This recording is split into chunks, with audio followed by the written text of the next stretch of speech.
Hea nõokas, täna on eriline päev. Meist kõigist saavad pealinlased, kultuuripealinlased. Just täna saab alguse Tartu 2024 kultuuripealinna aasta. Tartu ja Lõuna-Eesti inimestele pakub see erilise võimaluse olla nii võõrustaks kui ka külaliseks kümnetel ja kümnetel uutel, aga ka traditsioonilistel sündmustel. Ka Nõo vald kannab kultuuripealinna tiitlit. Meie tähtsündmuseks on Valguse festival, mis saab alguse septembri lõpus. Aga meie tegijatel on ka palju enamat pakkuda ja nad tutvustavad oma projekte ise siin videos. Kultuuripealinna aasta on alanud, kuid see ei kesta igavesti. Nii et pea meeles ja jälgi, mis toimub, lase ennast üllatada uutel sündmustel ja külastada neid, mis on sind varasemalt ka kõnetanud. Ja tuletan ka meelde, et kuigi kultuuripealinn ulatub Peipsist kuni Lätini, siis tule ikka külastama ka Nõo valla sündmuseid. Soovin sulle ilusat kultuuripealinna aasta algust.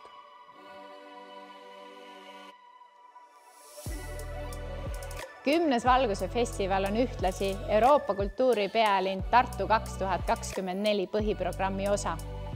Festivalil oleme fookusesse võtnud piiride avardamise ja uued teadmised. Festival saab alguse Tartu lennujaamas ja Eesti Lennuakadeemias 30. septembril ja kestab kuni 6. oktoobrini. Kogu nädal võtab kokku ühe kosmosereisi, mille nimeks on kohtumine. Noortele mõeldud teadlaste töötoad toimuvad Tõraveres ning festival lõpeb etendusega Nõos, kus heli, valgus ja liikumine saavad üheks. Euroopa kultuuripealinn Tartu 2024.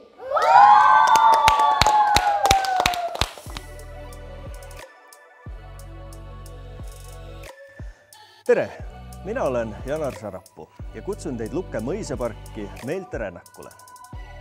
Meelterännak on selline põnev ettevõtmine, kus iga osaleja saab endale kõrvaklapid ja läbi nende, liikudes siis läbi mõisapargi, kuulata ühte audio teost, kus siis muusika ja sõnadega juhatatakse teid läbi Lukke mõisapargi ja Lukke mõisa legendide ja ajaloo. Sündmus toimub siis 16., 17. ja 18. mail või siis suve lõpupoole 29., 30. ja 31. augustil.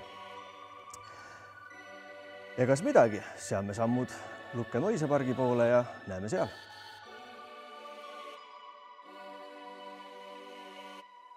Tere! Tere! Mina olen Helen. Ja mina olen Anneli. Ja meie kutsume teid siia Illimetsa Tartumaale metsa kümblema sellel suvel 4 korral. Oleme metsakümblust õppimas käinud Jaapanis ja sooviksime seda siin suvisemas keskkonnas ka teile pakkuda.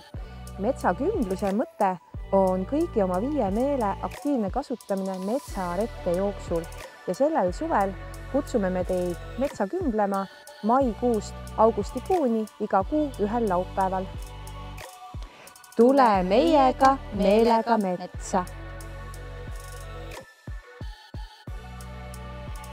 Mida tähed sinust mõtlevad, toimub siinsamas Tõraveres Tartu observatooriumi õuel juba 10. augustil. Sündmusel on 3 osa. Installatsioon, lühiloeng ja elektroonilise muusika kontsert. Installatsiooni eesmärk on pakkuda eelhäälestavat keskkonda publikule, et kontserdiks sisse elada. Aga veel enne kontserti on võimalik kuulata sündmuse pealkirjast inspireeritud lühiloengut. Installatsioon luuakse spetsiaalselt Tartu observatooriumi alale. Heli, valguse, projektsiooni ja laseritega muudetakse kuuldavaks ja nähtavaks kosmos. Sõna saavad päevakehad meie peade kohal. Lühiloengu eesmärgiks on täiendavalt avada käsitletavaid teemasid ning pakkuda võimalust publikul sõna võtta ning vabas vormis mõtteid vahetada. Kontserdil kuulama Eesti vähem tuntuvat kollektiivi, kelle autori loominguga siinsamas keset loodust tutvume. Kohtume 10. augustil Tartu observatooriumis.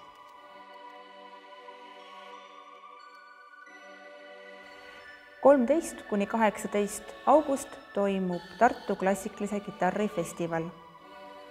Läbi selle rikastame Eesti kitarrielu ja kultuuriaasta programmi toome kaunid kitarrihelid ja põnevad esinemispaigad.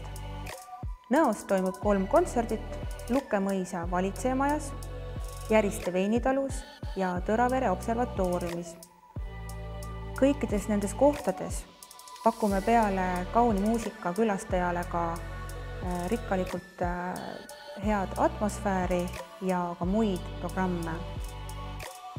Heino Elleri Tubinasaalis toimub 2 kontserdit, kitarrifestivali avakontsert ja peaesineja, kelleks on Taani noor edukas kitarrist Niklas Johansen. Kutsume teid kõiki Tartu klassikalise kitarrifestivalile.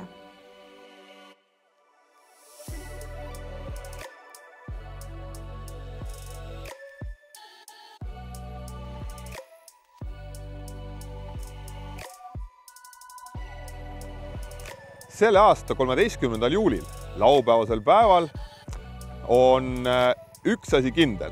Lund nii palju ei ole. Üks, mis veel päris kindel ei ole, kas Eesti suurim lumememm siin Nõo alevikus on veel alles või ei ole. Veel, mis on kindel, on see, et toimub 3. Nõo Veskjärve triatlon siinsamas Nõo Veskjärve rannas. Ja toimub meil see 2 erineva pikkusega distantsil. Üks on lastedistants ja üks on põhidistants. Distantsid on kindlasti sobivad kõikidele vähegi natukene harrastanud sportlastele ja ootame rohket osavõttu, sest et tegevust kindlasti jagub kogu perele, saavad olema batuudid, söögid, joogid ja palju toredaid motiveeritud sportlasi. Tule sinagi!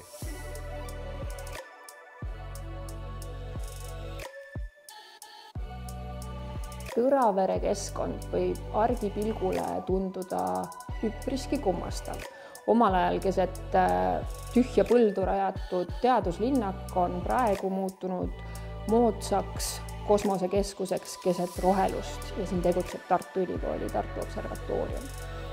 Ometi valis kunstnik Karel Koplimets kõigist meie laboritest ja kosmosemissioonide simuleerimise keskustest oma installatsiooni loomiseks just selle teleskoobitorni siin, kus aeg on siis juba mitukümmend aastat tagasi seisma jäänud.